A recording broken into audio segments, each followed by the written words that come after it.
coverage. More experience. More stats. And that's final. ET Final Score is brought to you by Ashley Furniture.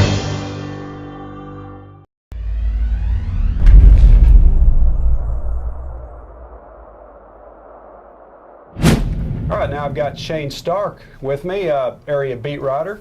Shane, first off, we've got to talk about this huge White House-Wiley East matchup. Of course, East is coming off a 70-33 win against Sulphur Springs, and they're a new program. Kind of talk about Wiley East. Yeah, this is only their third year of playing football, and they've already had back-to-back 8-3 seasons, which is pretty great. Yeah. They this year they're very explosive on offense, from what I gather. They got a quarterback, Garrett McCain, he's almost 3,000 yards, and they got two receivers, Marcel Aitman and Quan Jones, who they're both 6'4". Marcel's committed to Oklahoma State, and Jones is committed to Baylor.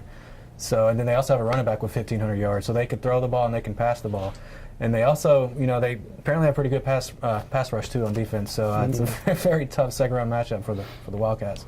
So I guess White House is experienced playing against a great receiver in Fred Ross. I wonder if that helped prepare him any. Yeah, I imagine it did. This is a lot like the JT game, where you have two teams with D1 talent all over the place at the receiver position. Because JT has Ross and Liggins, who are both going Division I. So, it's going to be a lot of talent on the field. I'm sure the JT game prepared them. It's going to be a little bit different than what they saw last week, because Ennis was primarily a running team, and Wiley East. I keep wanting to say Wiley East they can mix it up a little bit. And tell us again where this game is going to be played. It's 7:30 Friday in Garland at Homer Johnson Stadium. Okay. So a little bit, farther up. Yeah, from Mesquite. How well do you think White House is playing right now? They obviously played really well against John Tyler. They're into that game till the end. I think if you ask them, they may, look at last week's performance and be like, we could have played a little bit better. I know one thing that they're trying to do is get their offensive linemen and shore that up, because they've struggled with that in recent weeks with stopping opposing pass rushes. And Coach McFarland said that's a concern they have, and that's something that they've been working on this week. They're 10-1, so obviously they're still playing well. So the past 2 weeks, Patrick Mahomes has been sacked a few times. Yeah, he's been sacked a few times. I think against John Tyler he was sacked 8 times, and last week Ennis didn't get to him as much, but he was still. He still hurried a lot and flushed out of the pocket. Even that Hail Mary pass that he threw at halftime, he was rolling right, and he had a reverse field because of the pass rush, and he found an opening. Hail Mary pass to Dylan Cantrell to end the first half. In the first half, no time remaining. How many yards? It was listed at 51 yards, but that's from the line of scrimmage, so I didn't mark how far he was actually. Right. But I was told by his dad he can sling that thing 65 yards through the air. So for people who haven't got to see Patrick Mahomes play quarterback, how good a quarterback and prospect is he? Great. He has a chance next year to be on the rivals list. He's stepped in. When I say rivals list, like perhaps maybe a top 100 player in the nation. Yeah. And since when he stepped in from his first pass of the season was like a long completion, and he showed composure. This is a kid who hadn't played quarterback in a while. He's shown composure at position. An ability to manipulate the pocket. His receivers will tell you, like, you have to keep moving. Plays don't, plays never end. He keeps plays alive. Throughout, and he finds the open receiver constantly, unless Tyus Bowser's in his face. Yeah, exactly. All right. What about Dylan Cantrell? He just keeps on putting up big numbers week after week. Yeah, he's their big possession receiver, but they got, it's not just him. Jake Parker, which I guess Dylan's leading now, but Jake Parker went to last week's game with the team leading receptions, the junior. Then you have Coleman Patterson and Jalen Dews, and Ryan Cheatham is getting in there and getting some catches. I don't want to leave anybody out, but they just got, like Coach McFarland said, it's perhaps the best receiving core he's had there, and they've had some pretty good ones. Okay. All right, Shane, switching gears to Class 3A, talk about some of the big matchups in Class 3A this weekend. Well, when you look at 3A Division one that kind of stands out to me is Paris and Kilgore. Yes. Paris, coached by Barry Bowman, who won 3 state titles at Dangerfield. They're starting to do some things there that they haven't done since Alan Wilson was there, from what we've been told. And so that, Kilgore, a team that has a really good chance. They'll be a favorite in this game. A team that has a good chance to go all the way and win their first state title since 2004. Right. One of those games you look at and you're like, okay, like you always allude to this, you want to see that score. You're kind of excited to see what the final score was. Yeah. Paris, they got a 27-19 win against Kaufman last week, and Kilgore, beat up Athens 42-7. So both obviously coming in off wins. And I read where that was Paris's first playoff win since, I believe, 1988. Yeah, which is hard to believe. That was Alan Wilson. Yeah. Right? So it's incredible. That's a pretty. They made the playoffs last year, though, didn't they? Because I remember Bowman had a good team with Paris. Yeah, they've been competitive, they must have but lost they're in the first round. They're starting to turn the corner. Yeah, he really has an impact on his teams. Right, Coach Bowman. All right. And what else? After the Kilgore game. Well, when you go down to Division II, you still, 16-3 still alive and well with Henderson. They got Quinlan Ford on Saturday. Then Atlanta and Gilmer play Friday night. A game that was scheduled for Rose Stadium but was moved to Longview because of the JT Wiley game. That's a rematch of a game earlier this year, a season opener, which Gilmer won 31-17. So you probably have an Atlanta team that's wanting to get a little measure of revenge. So those two teams that have gotten to know each other over the years.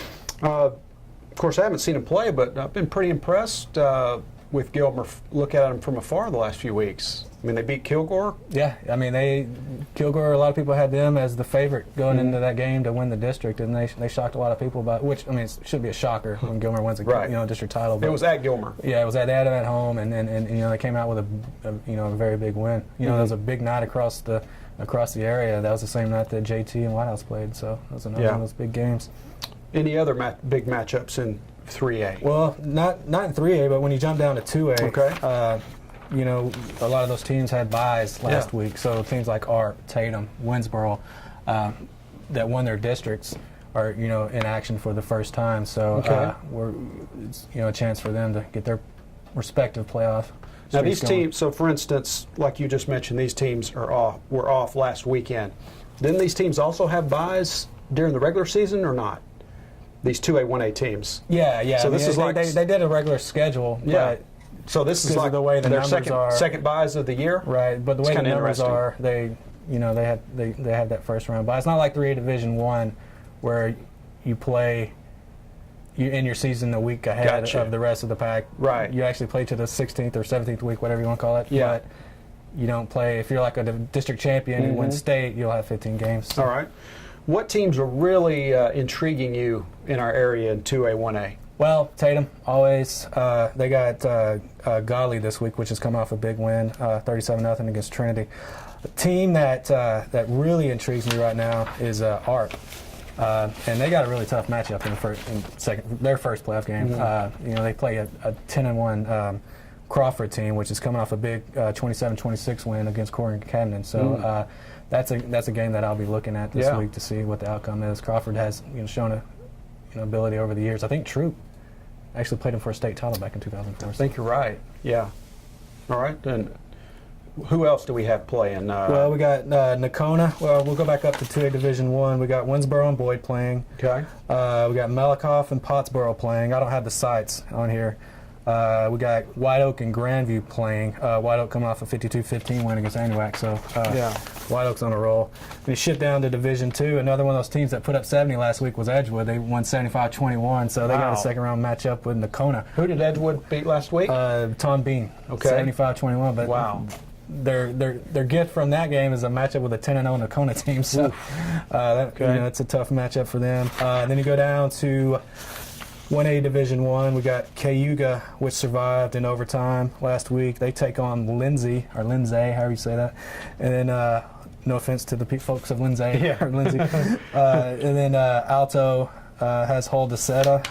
Then down in 1A Division 2, Tenaha takes on Overton, and Mod takes on Mount Enterprise. So we've still got a lot of teams left. Still going, and that seems to be the case every year. We stay busy until the final week of the playoffs. Yeah. Who do you give us a little prediction? Who do you think out of 2A, 1A, has maybe the best shot of going the farthest in our area? Yes. Put me on the spot on that one. I would say Alto in 1A Division 1 is a team that I've been impressed with. I know they've had a few losses this year, but if you see them, they just look like a team that has athletes to do a lot of damage. No surprise there. And then up in 2A, I guess I got to throw out Tatum again. Right. They're always, that program knows how to win in the playoffs. Yeah. They do it year after year. So I would pick them as a team that could go pretty far. I was just curious, is White Oak considered any type of surprise?